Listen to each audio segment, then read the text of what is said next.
Est-ce que vous avez l'impression que les jeunes filles n'ont pas compris la valeur du mariage aujourd'hui? Wallah, elles n'ont pas compris. Mais c'est venu de la base, depuis le début.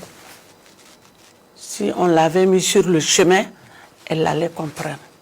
C'est comme les jeunes filles qui se marient, d'eux, elles vont faire leur baluchon pour repartir dans la famille. Et la famille les accueille. Ah, la famille ne doit pas les accueillir? Pourquoi?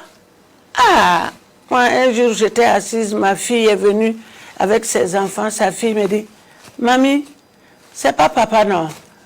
Donc, maman nous a pris. » J'ai dit, « Comment vous êtes venue? » On est venu en taxi. J'ai dit, « D'accord. » J'ai appelé le frère de son mari. J'ai dit, « Aya, ramasse ta femme et ses enfants. » J'ai dit, depuis que tu m'as vu ici, plus de 40 ans, tu m'as déjà vu. Aujourd'hui, j'ai fait mon baluchon pour aller à la maison. Tu l'as vu? Tu as pris ça ou chez qui? Qui t'a dit qu'on se marie, on doit venir à la maison quand il y a des problèmes? Retourne vite.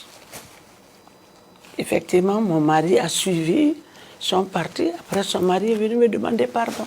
Mais si ça ne va pas dans le foyer, est-ce qu'elle doit rester? Elle doit rester. Elle m'a vu rester. En me voyant, on va croire que je suis une femme heureuse. Je suis heureuse quelque part, mais dans le foyer, je ne suis pas heureuse. Mais je suis restée. Plus de 40 ans de vie, je suis restée. Notre premier fils a 48 ans. Je reste.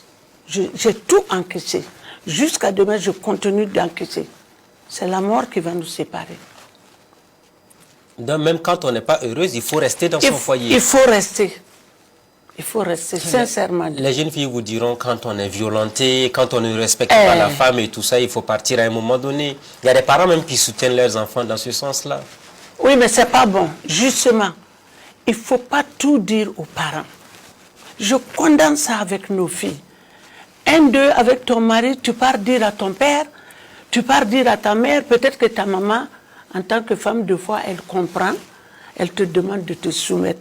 Mais il y a des papas là, eux, ils font des scandales, jusqu'à gâter le foyer. On ne dit pas tout à une mère. Ton mari a un ami qui l'écoute bien. Toi, tu as une amie qui moyenne ton mari. Il faut te confier à ces deux-là. Et puis, il y a les témoins de mariage. Donc, le problème, c'est se promener pour raconter tout et n'importe quoi à la fois à tout le monde qui envoie aujourd'hui les divisions au sein des foyers. C'est ça. Oui. Parce que tu vas dire à d'autres, ah, toi, tu as supporté tout ça. Il faut partir. Ramasse tes affaires. Pif. Elle court, elle ramasse. C'est pas bien. Une mère doit toujours empêcher ça de sa fille. Ça y va de ton honneur. Ah, cette femme, il faut marier sa fille. Parce que c'est une femme correcte. On doit épouser jusqu'à demain matin.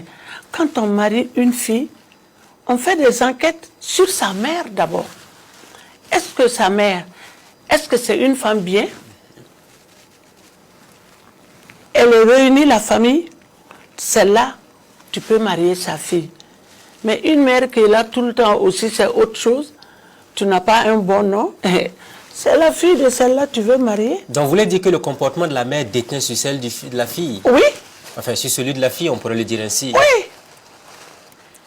C'est pour cela qu'ils font des enquêtes, pour savoir. Donc on doit tout le temps voir si la maman a été une femme correcte au foyer avant d'épouser sa fille. Oui. Ça, jusqu'à demain, il y a des familles qui exigent ça. Hein. Vous aussi, vous exigez cela? En partie?